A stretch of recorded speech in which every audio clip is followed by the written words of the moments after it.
Alien Interview: The Terrifying Truth About Earth and Humanity. Welcome to the Eye of Truth.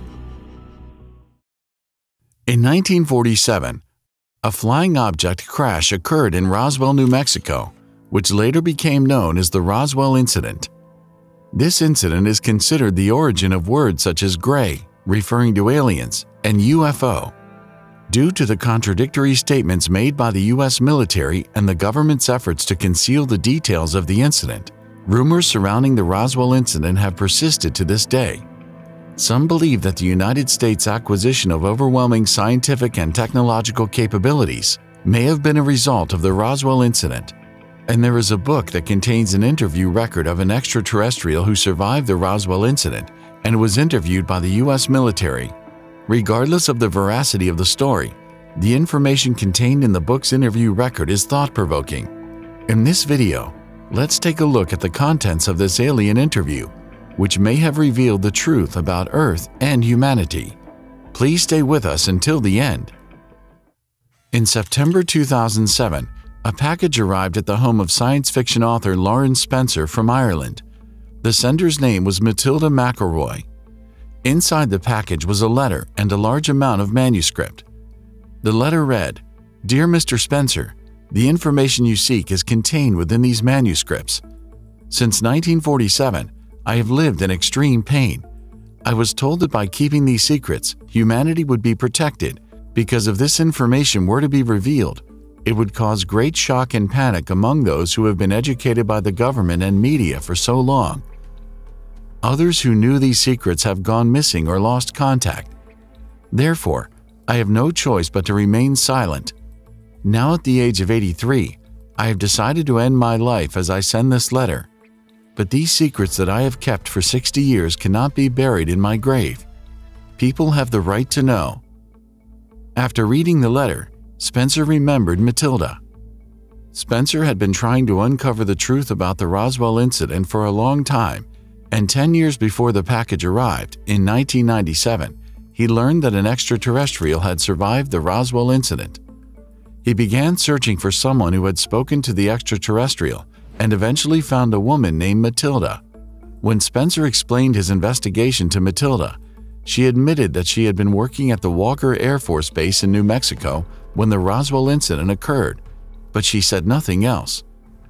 When he received the package and the letter from Matilda after 10 years, Spencer looked up the address and phone number written on the package and called the number, but the person who answered the phone was the landlady. The landlady informed Spencer that Matilda and her husband passed away a few weeks ago by euthanasia. Spencer immediately understood the meaning behind this. The contents of the manuscripts in the package could only be revealed after Matilda's death. These manuscripts were a mix of handwritten and printed text using an old printer. The contents are all about the communication records between the extraterrestrial who survived the Roswell incident and the American military.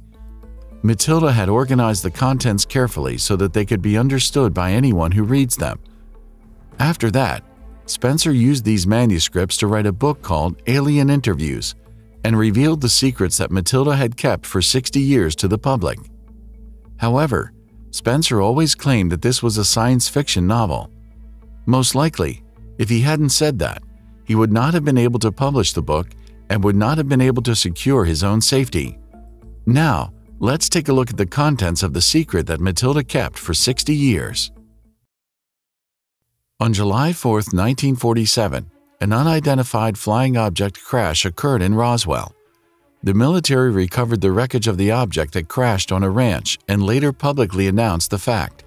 The Roswell Daily Record newspaper published an article on the front page based on the military statement. However, a few days later, the Air Force discovered another wreckage of a flying object and what appeared to be the remains of a biological organism.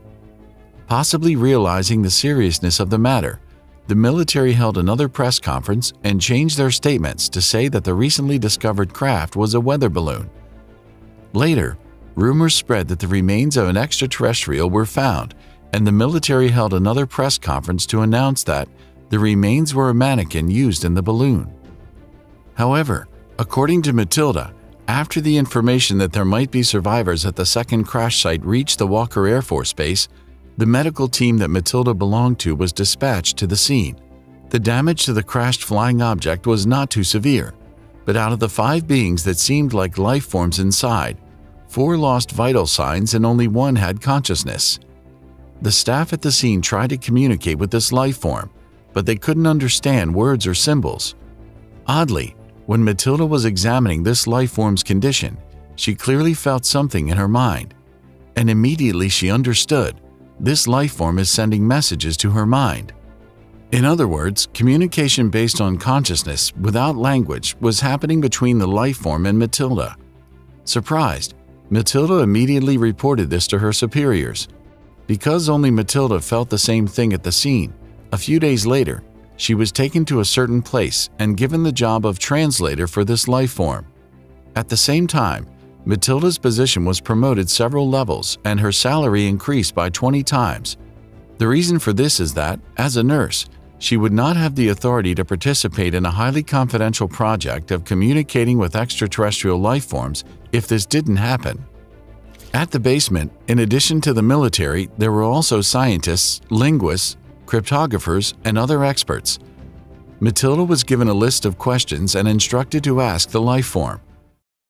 The life form was about 1.2 meters tall, had gray skin, very small limbs and body, and only 3 fingers on its limbs. It appeared weak in appearance. The most striking feature was its large head and big eyes that were out of proportion to its body. According to the military's examination, its eyes had extremely high vision, and it was speculated that it could also see electromagnetic waves of wavelengths other than visible light. Additionally, the life form had no ears, 2 small holes for a nose, and a seam for a mouth. It was believed that it did not need to consume food and had no reproductive organs and never emitted sound from its mouth. The military dissected the other corpses and found no structures such as organs or cells in their bodies. Instead, they found structures that seemed to be a nervous system or circuit. Therefore, the military suspected that the body was similar to a remotely operated device. The mechanism was unknown, but they decided to conduct an interview assuming that it was not an object, but a life form with consciousness. During the interview, the method of communication between Macharuda and the life form was that Macharuda would think of a question in her mind, and after a while, the life form's answer would come to Macharuda's mind. Macharuda first asked the life form for its name. The response was, "You may call me Errol." When asked if he was injured, Errol replied that he was not.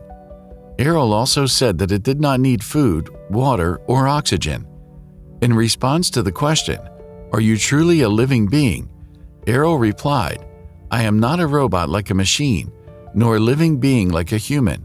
I am a life form controlled remotely by consciousness." Errol also revealed that its skin can withstand changes in temperature, atmosphere, and pressure, and that it can adapt to harsh environments in space and on various planets. Additionally, Errol's body is very weak as muscle tissue is not needed for space travel. In the interview, when Macharuda asked where Errol came from, an image of a galaxy appeared in Macharuda's head, along with an image of a word. Macharuda translated that word as the domain. After further communication, it was understood that domain did not refer to a specific planet, but rather to a large civilization that existed in space. Errol is a member of the domain civilization. When asked where Errol's planet was, the experts present estimated that it was about 40 light-years away from Earth. Errol explained that they came to Earth because it is within the domain's jurisdiction. They also stated that they have come to Earth multiple times before, and when they do, they follow the basic rules of protect, observe, and no contact while on Earth. The above was the content of the first interview, but the higher-ups in the military began to suspect that Matilda was fabricating answers because the answer she translated had few specific details and even some ambiguous content. Therefore, the military decided to have several experts conduct the interview the next day, but no one was able to communicate. Reluctantly, the military brought Matilda back again. In the second time, there were only Matilda and Errol in the room. Everyone else was outside, observing the interview through a magic mirror. When Matilda entered the room, she felt a happy emotion emitted from Errol. Matilda said that it was a very warm feeling. The military prepared many questions about how to make Errol and military experts able to communicate directly before conducting the interview. However, from the answers obtained, it was understood that Errol could not write on Earth's languages or symbols, and mental communication could only be done between Matilda and Errol. Knowing this, the military continued to let Matilda conduct the interview. Further questioning about Errol's home planet, Matilda tried to translate the images he received, but it was still vague. In response, the military asked Errol to study Earth's English, and Errol agreed. The military then prepared various books, from children's picture books to professional textbooks, and with Matilda's assistance, Errol began studying English. Matilda supported Errol's English learning for about 12 hours a day. Errol continued to read these books without rest, and on the 16th day, he sent a message to Matilda saying, "I have become able to express my own thoughts in English." The military then immediately began questioning, but Errol stopped answering questions and only sent messages to Matilda. The following is a summary of the messages Matilda received. Errol has been carrying out missions in the Milky Way galaxy for thousands of years. The main task is to manage the planets in the territory of the Domain civilization. Since the Earth is also under their management, Errol visited Earth about 8,000 years ago. In fact, before the Earth was under the jurisdiction of the Domain civilization, it was under the rule of another civilization. Errol refers to that civilization in English as the Old Empire. The Domain and the Old Empire have been hostile to each other for a long time. The right of control over the Earth of the Domain was also taken from the Old Empire in a war. Errol's body is not the current one. However, their true body is nothing more than a shell. Their consciousness, or soul, can not only leave the body but also freely travel between different bodies. The souls of Earthlings can also originally do the same as Errol's, because they can reside in material objects or exist alone. And memories that the soul has experienced are not held by the body, but by the soul. Additionally, all souls have existed since before the birth of the universe and will never disappear. In other words, the existence of souls does not depend on the universe. About the reason why human souls on Earth cannot leave their bodies freely is because Earth is actually a prison created by an old empire. Old Empire once sent the souls of individuals who committed serious crimes to Earth and trapped them within bodies. These souls can only leave their bodies when they die, but the Empire civilization has devices on Earth that collect the souls at that time and put them into new bodies. The Empire civilization intends to keep these souls trapped on Earth forever. Furthermore, the devices on Earth not only trap souls, but also seal the memories they possess. The strength of the devices changes periodically, and during weak times, some of the souls on Earth may regain some of their memories. This is why there have been many great wise figures throughout Earth's history. Unfortunately, the civilization that currently governs Earth, the Domain civilization, was unable to destroy the devices set up by the Empire civilization. However, because maintenance of the devices can no longer be performed by Old Empire, since the Domain has taken control of Earth through war, the strength of the devices is weakening and they will eventually stop functioning. The first souls to be sent to Earth were about 400,000 years ago. At that time, the souls still had some memories of their past lives because they had not been sealed as many times. Using that knowledge, humans of that time built advanced civilizations such as the Atlantis and Lemuria civilizations. However, as the bodies died and the memories of the souls were sealed, memories of the past began to fade. As a result, the development of these advanced civilizations gradually slowed down. About 10,000 years ago, a great flood occurred on Earth. These two civilizations were completely destroyed by the flood, and the human society after the flood became completely primitive. In the beginning, only souls who broke the laws of the Old Empire were sent to Earth. However, as time passed, souls who opposed the Old Empire were also sent to Earth. The Domain civilization knew of Earth's existence through its war with the Old Empire and attempted to rescue the souls trapped on Earth and have them participate in the war. But even after the war, the domain couldn't destroy the device on Earth that kept the souls trapped. As previously mentioned, Errol visited Earth 8,000 years ago, during the most intense period of the war between the Domain civilization and the Old Empire civilization. Many souls from the Domain were also trapped on Earth by the Old Empire. Errol's previous visit to Earth was to search for his comrades, but he couldn't rescue them due to the device's existence. He then told Matilda a surprising fact. Matilda was one of the Domain civilization souls who experienced the history that had been previously discussed. The reason Matilda could communicate with Errol was also here. However, Errol's meeting with Matilda was completely by chance.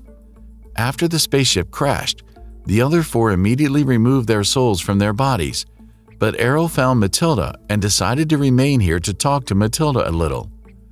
In other words, the reason Errol is here at the base receiving this interview is not to leave a message to Earth people, but simply to talk to Matilda.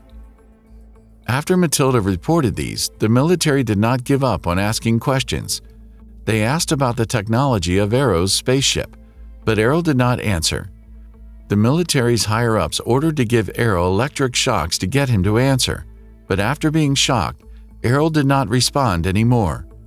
After that, the military continued to speak to Errol for about 2 weeks, but since there was no response, the military determined that Errol had died and the project was terminated. After the project was terminated, Matilda underwent lie detector tests and was even injected with truth serum to investigate whether what she had been talking about was true. The military found out that Matilda was not lying, and they retired her and arranged for a new job and a large retirement package. Of course, Matilda was made to sign a non-disclosure agreement, and she was repeatedly told that if she leaked any information about the project, she would face severe punishment. Up to this point, the contents of this book are an approximate summary of the interview. These contents are consistent with the story before and after, have no logical contradictions, and also match many historical events. Personally, what surprised me the most is that many of the views written in this book are surprisingly consistent with the views I have held for a long time. Of course, even so, I cannot decide that the contents of this book are true events. After all, the author himself continues to assert that this is a science fiction novel. Whether these contents are true or not, it is up to everyone's personal judgment.